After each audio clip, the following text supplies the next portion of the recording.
On episode 345 of Nintendo SwitchCraft, we've got some new footage from Cadence of Hyrule. Nintendo Labo has a surprise for us, and there's something strange in your neighborhood. Those stories and more on this episode of Nintendo SwitchCraft. Here we go.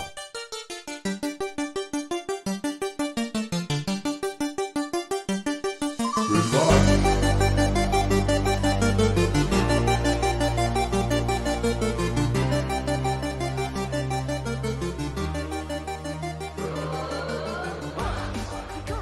SwitchCraft is brought to you live 3 times a week on Tuesdays and Thursdays at 3 p.m. U.S. Eastern, and on Saturday, whatever time I can get to it. Tune in live over at twitch.tv/runjumpstomp. This episode of SwitchCraft is brought to you by Christopher R.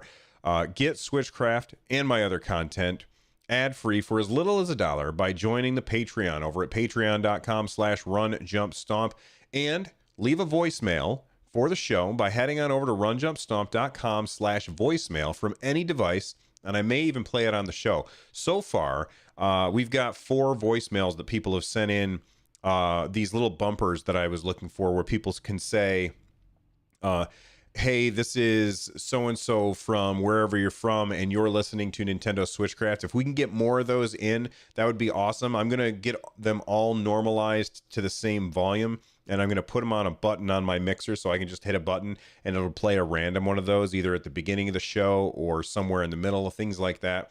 I think it's a fun little way to get the community more involved.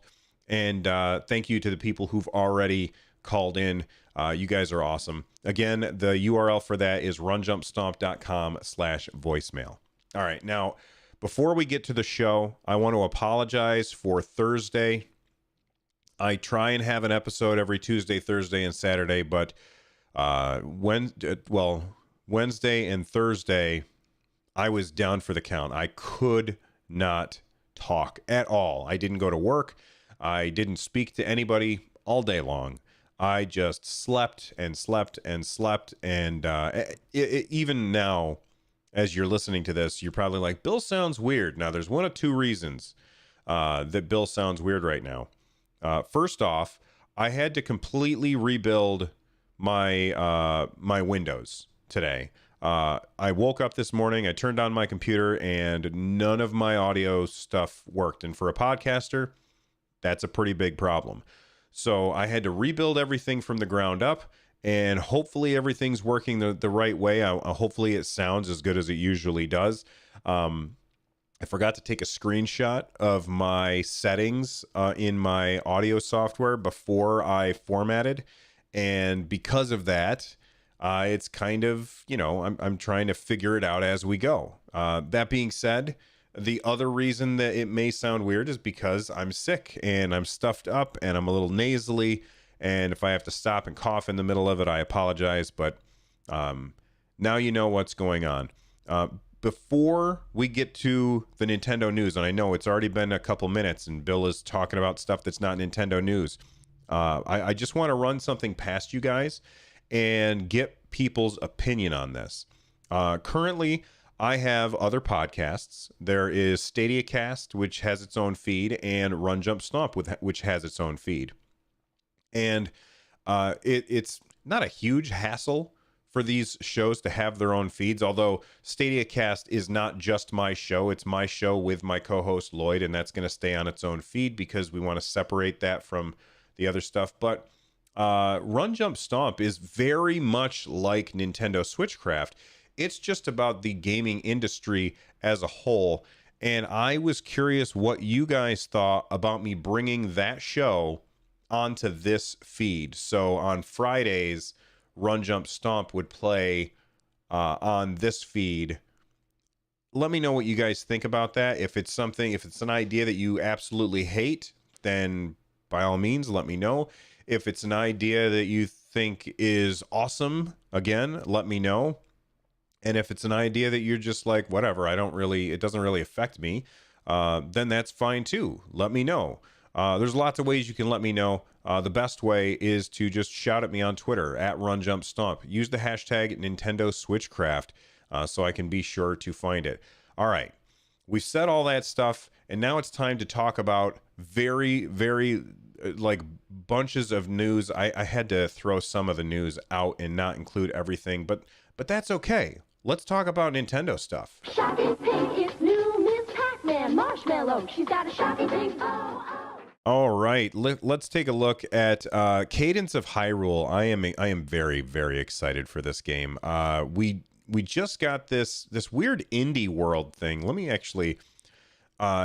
It came out on the 31st, Indie World, and there's this. Well, I'll talk about what it was on there, but then they also in a minute. But they also had some new footage of Cadence of Hyrule, which, if you don't know, is this mashup of Zelda and Crypt of the Necrodancer, which is a fantastic roguelike rhythm game, which is just crazy. And I adore how they have integrated this game with Zelda stuff, just from the looks of it. Of course, I've not played it yet because it's not out, but we were all under the impression that it would be coming out on the 31st because there were some leaks, and you know how leaks are. Sometimes they're reliable, sometimes they're not.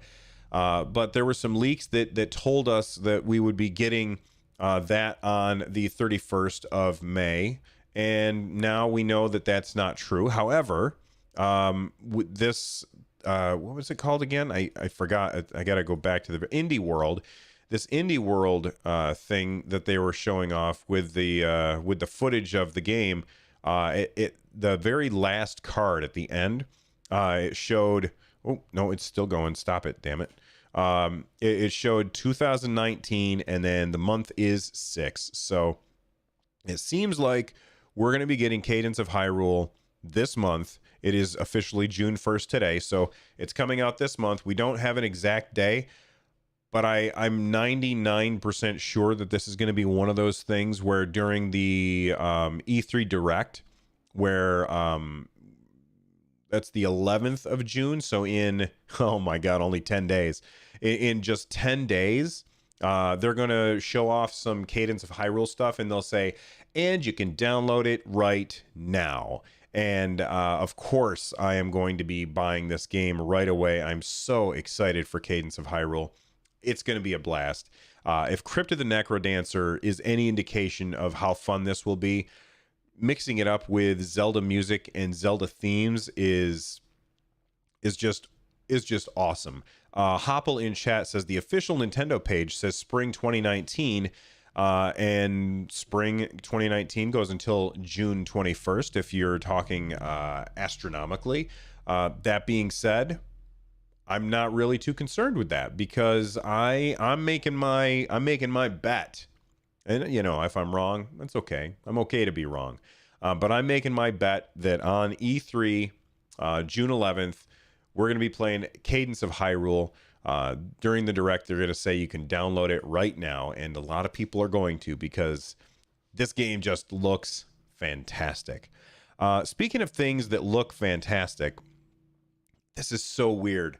I still have to go find our Labo VR kit. It's downstairs in my son's room someplace. And if you've got an 11-year-old and you've gone into their room and you've seen it, you're like, yeah, it's probably best if it's probably lost for all time now. Although his room's really not that messy right now. He's got it pretty clean because he had some friends over recently. But the Labo kit's in there someplace. And the reason why I'm talking about the Labo kit is because there was this really strange thing. I almost thought it was like an April Fool's joke in May. But there's this really strange video that Nintendo posted. And again, I have not tried this myself, but you can experience Smash Brothers with the VR goggles. So basically, they have these short battles where you can set it up so that all of the like the CPU is fighting against itself and stuff, and you could just kind of watch it from the side and just kind of enjoy the way the way it looks. Like this part right, if you're watching the video, this part that's coming up right here is really cool, where the train from Spirit Tracks is just speeding along the tracks, and you can look ahead as to where it's going. And then they've got the Pilot Wings stuff where it's or it's not actually Pilot Wings. I think it was from Me Plaza or something. But you can look around and see all of this cool stuff. It's just, it looks so amazing. It looks like a really now it's not every stage. It's dozens of stages are supported. You can fight against the computer as player one if you want. I can't imagine trying to play the game with my hands held up against my face. But this comes with the version 3.1 update. It came out on the 30th, which was Thursday. And it seems like a fun distraction, but nothing that I would really mess with for any amount of time.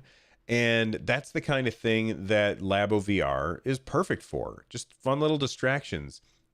Am I excited for this? Not really. But I think it's really, really cool that you can do this. I especially like that, like, there's the one scene in the video that they showed where where they're fighting on the wings of the plane, and the plane flies underneath a bridge, and whoever is holding the VR camera turns real quick and looks behind them, and it just looks so fantastic. Labo VR is really cool, and the addition of the VR modes to other games is very neat. Is it something that I think is going to sell things? Absolutely not. I don't think that this will sell anything. I did think the addition of the Labo VR stuff to Super Mario Odyssey and Zelda Breath of the Wild was going to sell a lot of the Labo VR stuff. But after playing the Breath of the Wild stuff, it was just so terrible that I didn't want to experience it anymore. And I recommended that people just hold off because it's not a fun experience. This seems probably like it would be better, mostly because it's not as realistic of textures, and it's much higher resolution. Well, no, the textures are higher resolution, I think. I'm not sure. I just feel like the video that they showed looked better than what I saw when I held the device up to my face. That being said, I'm sure that this would still look pretty much like trash because the pixels are really, really big when you've got a 720p screen, and then you put those two little magnifying glasses over it. Anyway, I think it's really cool. I'm not super excited for it, but I do think it's very, very cool. All right. We also, I mentioned the Indie World video. I'm going to mention that real quick again. It was this weird video, almost like a little indie direct, and they showed off a few games that are coming soon or that are already out and that kind of thing. Some of these games are currently only in Japan. Some of these are also in English. We've got games like Cuphead we're showing off.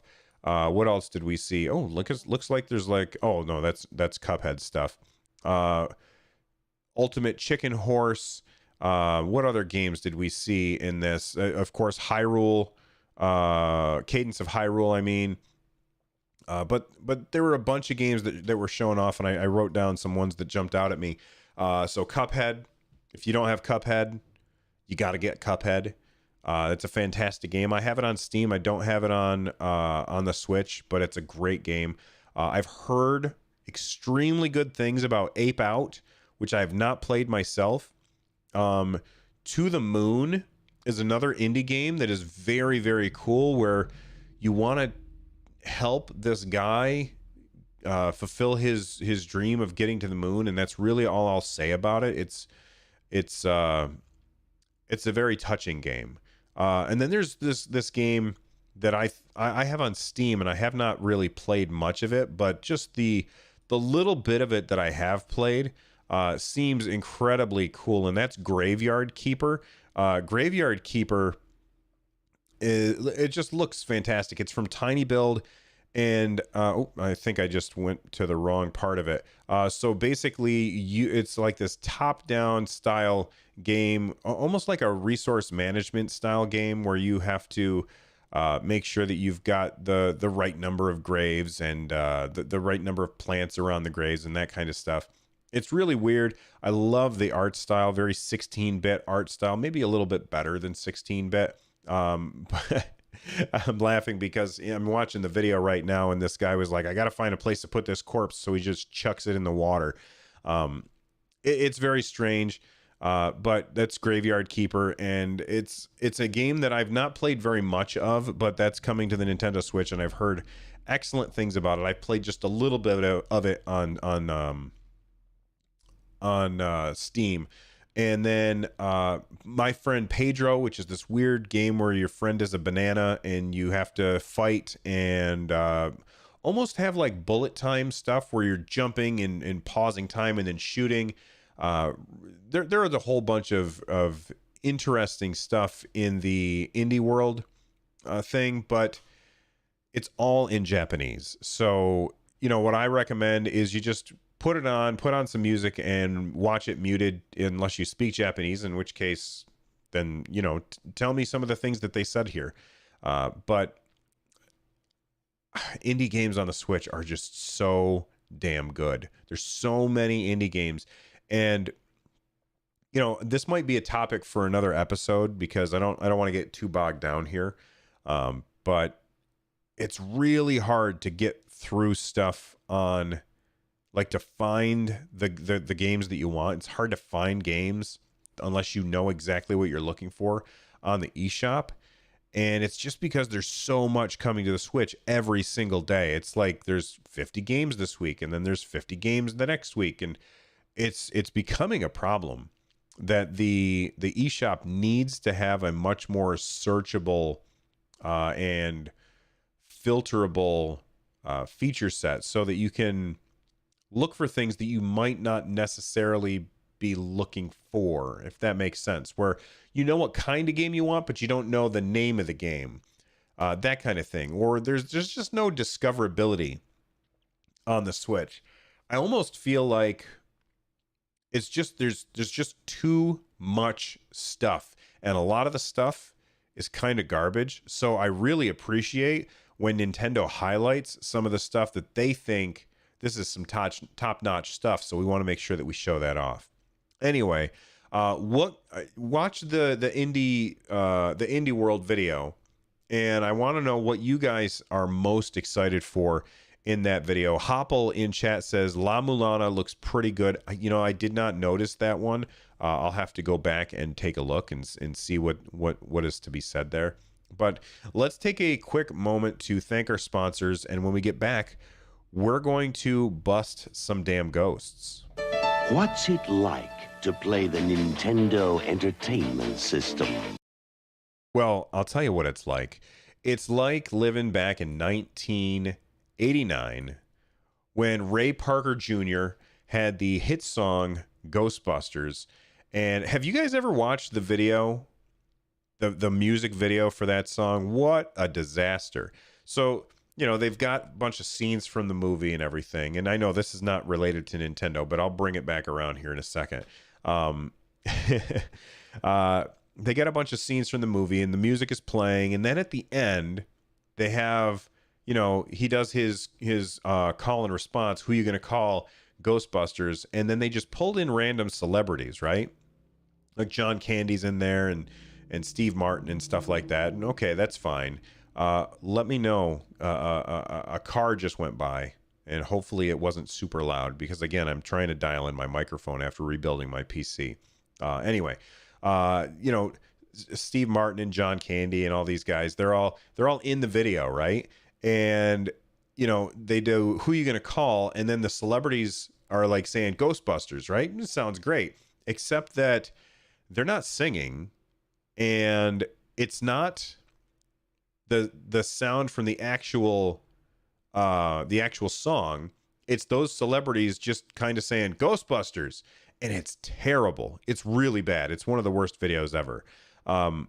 But that's not what we're here to talk about. What are we here to talk about? We're here to talk about Ghostbusters, the video game, remastered. Now, if you have not played Ghostbusters, the video game, that came out, I don't know, I think it was during the Xbox 360 and the PS3 timeline, like right around then. This is essentially Ghostbusters 3. In fact, it has the original cast back, like Dan Aykroyd and oh my God, I've forgotten all of their names. Bill Murray and Egon Spengler. What's his name? Oh gosh, I can't believe I'm forgetting his name. And oh, okay, well, whatever. They've got the whole cast is back. The whole cast of the game is back, except for Rick Moranis, unfortunately. Okay, I'm looking at the video now. Bill Murray, Dan Aykroyd, Harold Ramis, and Ernie Hudson. So they're all back. The original, the boys in gray are back, and the game is coming. It's being remastered, and it's being brought to the Nintendo Switch, the PS4, the Xbox One, the Epic Games Store, and this is by Saber Interactive. Now, I'm not a huge fan of Saber Interactive, only because of what I have heard about that NBA game, NBA Playgrounds. I've heard extremely bad things about it. As a big fan of NBA Jam, I was very interested in that game, but I ended up not picking that up because I heard just awful things about it. And then there were things about it that were never fixed. Again, this is third-hand knowledge here. There were things about it that were never fixed, and then they went and they brought out the sequel. So I just thought that was kind of slimy. So I'm not excited that Saber Interactive is part of this. However, that being said, everyone deserves a second chance, and maybe they're going to do things the right way. And they have some really, really good bones to work with here, because this game is fantastic. I have it on Switch, and if you have not played it, then you are missing out big time.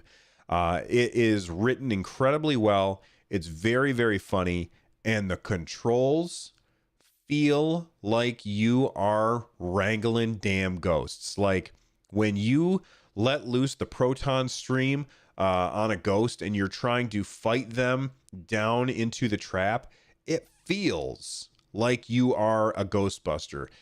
And I can't really explain why, but there's something about it that is just wonderful. And man, I mean, my fingers are crossed here. My fingers are really crossed. I am so hoping that they integrate HD Rumble in this in a big way, because I feel like when you are fighting the ghosts, that when you let loose that proton stream, the Nintendo Switch with the HD Rumble could be the definitive version. It could be better than the PS4. It could be better than the Xbox One, because guess what, people? We're dealing with visuals from the Xbox 360 era. So those versions of the game probably are not going to look all that much better than the Nintendo Switch version. And honestly, unless you're looking at them side by side, I would guess that you wouldn't be able to tell them apart. So what's the differentiator there? The differentiator is HD Rumble. And I really, really hope that HD Rumble is working in this game in a big way, because fighting the ghosts and feeling the rumble, and if you've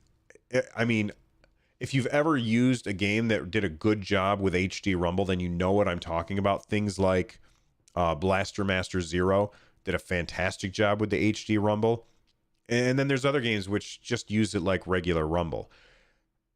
HD Rumble is very, very cool. And if they do it the right way, they can make it really awesome. It's a funny game. It's a great story. It's got fantastic controls that feel like you're fighting ghosts. And I guess I should probably say it's kind of plays like a third-person shooter, which is a weird thing to say, but it works really good. I love the UI of the game. Everything in the game is basically on your proton pack. So like you've got all these dials and stuff on your proton pack, And as you look at the like as you're fighting the ghost, you can see like these two like little red bars on the side of your proton pack. As they get up too high, you have to reload or vent the heat so that you don't overdo it. And you know, with the new Ghostbusters 3 movie that's coming out next year, I think it's a great time to bring out Ghostbusters the video game remastered. I'm going to double dip on this one. I'm going to pick this game up because it's really, really good, and I can't wait to play it again. And being able to play it on the Switch is just going to be a fantastic experience if they focus on that HD rumble, which I really, really hope that they do. All right, let's take a quick break, and when we get back, we'll talk about Pokemon.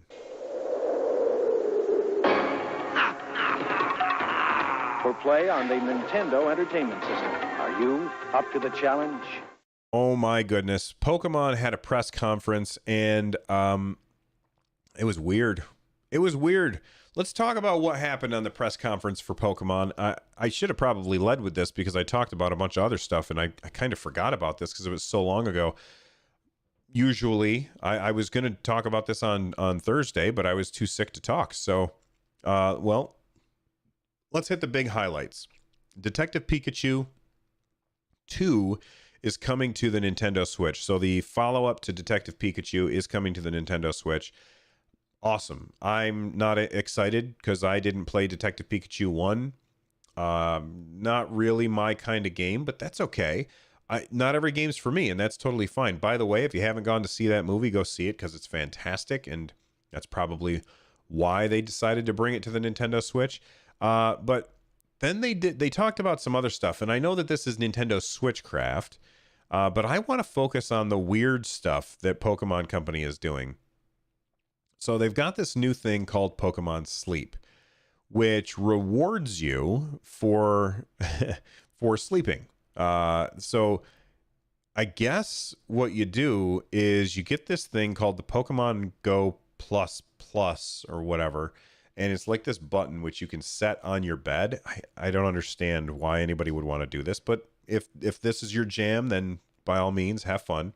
You set it on your bed, and I think from what I understood, it detects when you're like that you're asleep.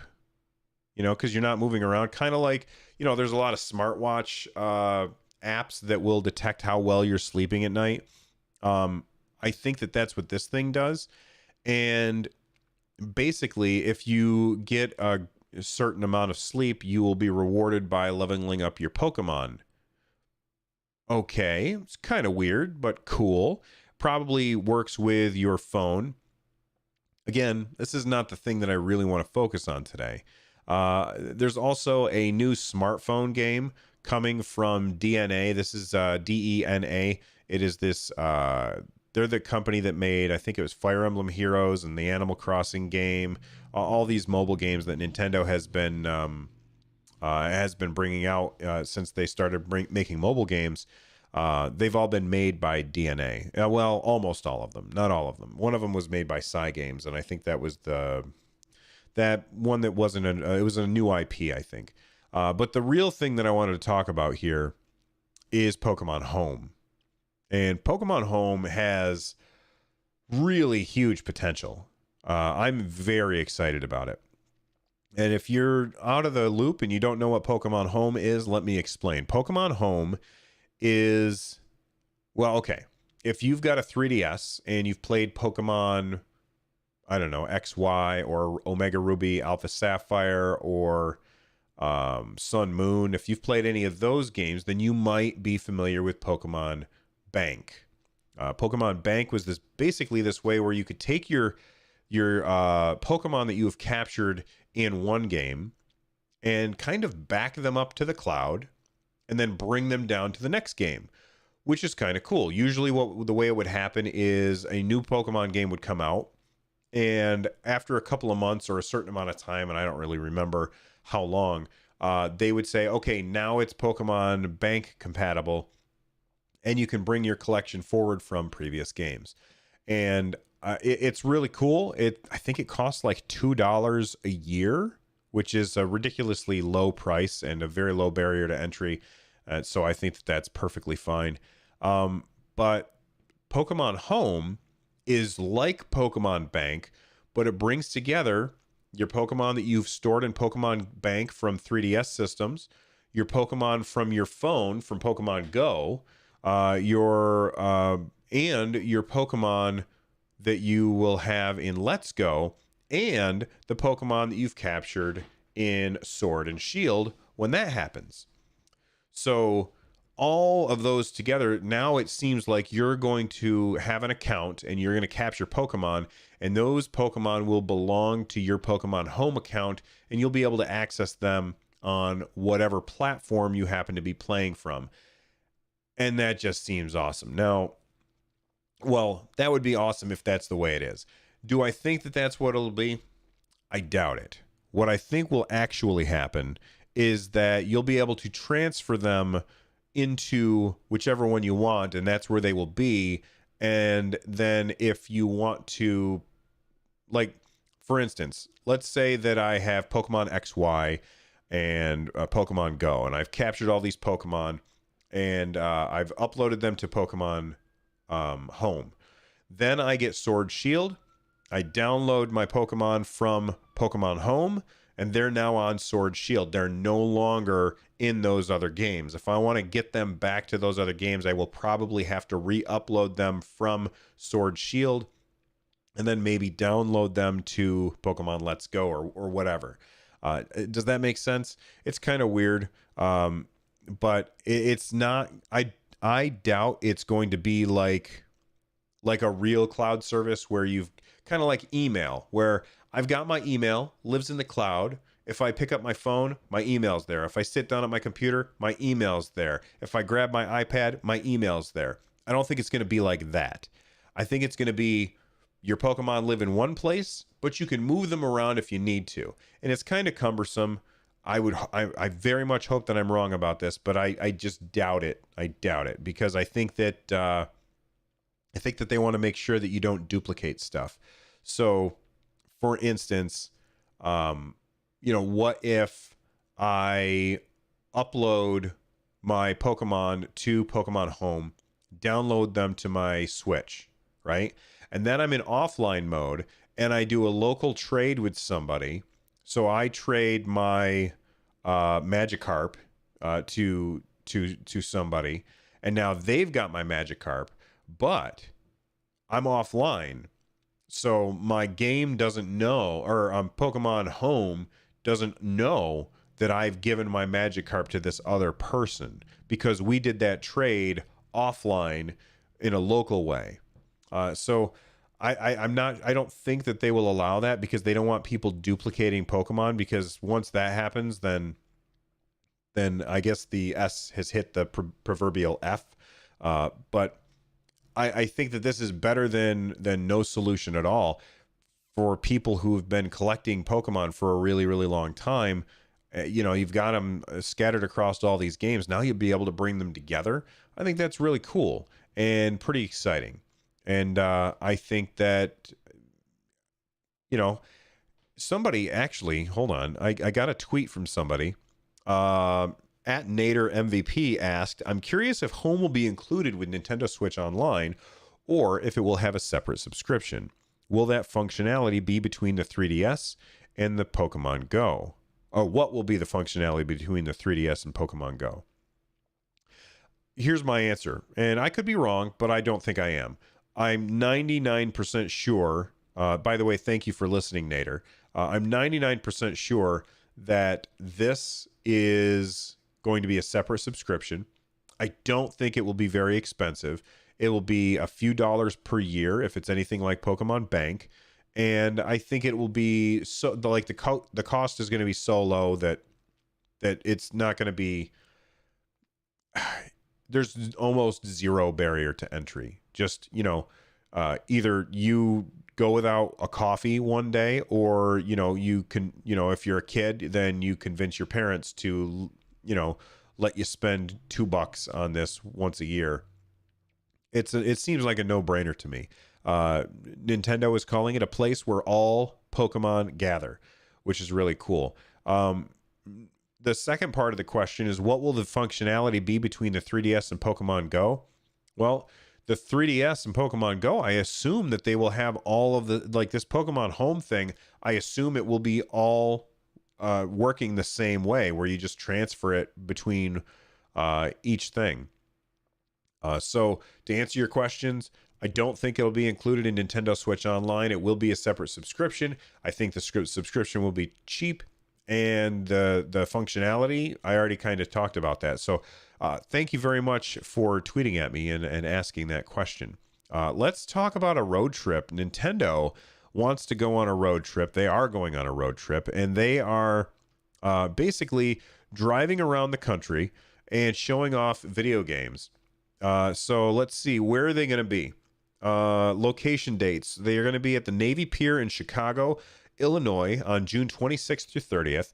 They'll be at Summerfest in Milwaukee, Wisconsin on July 3rd through 7th. California State Fair in Sacramento, California on July 12th through 14th. Bite of Seattle in Seattle, Washington, the 19th through the 21st. Music Fest, Bethlehem, Pennsylvania, August 2nd to 4th. Iowa State Fair, Des Moines, Iowa, August 8th through 11th. Kentucky State Fair, Louisville, Kentucky, August 15th through 19th. Excuse me. The Great New York State Fair, Syracuse, New York, August 22nd to 25th. Minnesota State Fair, St. Paul, Minnesota, August 30th to September 2nd. I thought this would take less time. Sorry. Sorry. The New Mexico State Fair in Albuquerque, New Mexico, September 6th to 8th. And the LA County Fair in Pomona, the 11th to the 15th of September. And then the Big E in West Springfield, Massachusetts, September 26th to 29th. And then the Georgia National Fair in Perry, Georgia, October 3rd through 6th. They're going to be bringing games like Super Mario Maker 2, Smash Brothers Ultimate, Mario Kart 8 Deluxe, Pokemon Let's Go Pikachu, Let's Go Eevee, Overcooked 2, Super Mario Party, and Splatoon 2. And if you check in at each stop with your My Nintendo QR code pattern, you will receive a gift while supplies last. I don't know what that means, but I don't know. It's kind of cool. I might go to the Syracuse one. It's actually a little more than an hour away from me, but hey, if I'm around when that's going on, because my wife and I are going to go on vacation sometime this summer. But if we're around when that's going on, then maybe I'll drive, although it is at the Great New York State Fair, which, oh boy. Anyway, this doesn't really excite me because all of these games are out or will be out by the time this happens. So I'm not sure. Are you excited? Are you going to go to one of these things? Maybe have your picture taken next to some poor soul in a Mario costume who's probably going to die of heat stroke or something. I don't know. Somebody just sent me a message on Discord, so I'm going to look at it. Oh, okay. Thank you very much. Thank you very much, Hopple. Yeah. Yeah, I kind of already covered that. All right, but thank you very much, Hopple. I appreciate it. So anyway, that's the Nintendo, what they call it, the interactive road trip for kids and families. I don't know. I'll ask my son if he wants to go, or he might be at camp when that happens. Anyway, look, guys, I've been talking for, oh my God, a really long time. I apologize. Listen, this episode was longer than most, but that's because we didn't have an episode on Thursday. So sorry, I try to get these to be shorter. Anyway, let's wrap this thing up. Hey, who's telling this story? Become part of the community over at runjumpstomp.com/discord, like Hopple is. You can also watch the show live over at twitch.tv/runjumpstomp. You can get a hold of me through Twitter at runjumpstomp. Use the hashtag Nintendo SwitchCraft. If you're looking for ways to support the show, stop by runjumpstomp.com/thank-you. And for more content like this, check out runjumpstomp.com/shows. The music you are hearing right now is Corneria's Star Fox remix by Noteblock. It's awesome. They're awesome. Check out their stuff. I'm out of here. I'll see you guys next time. Bye-bye.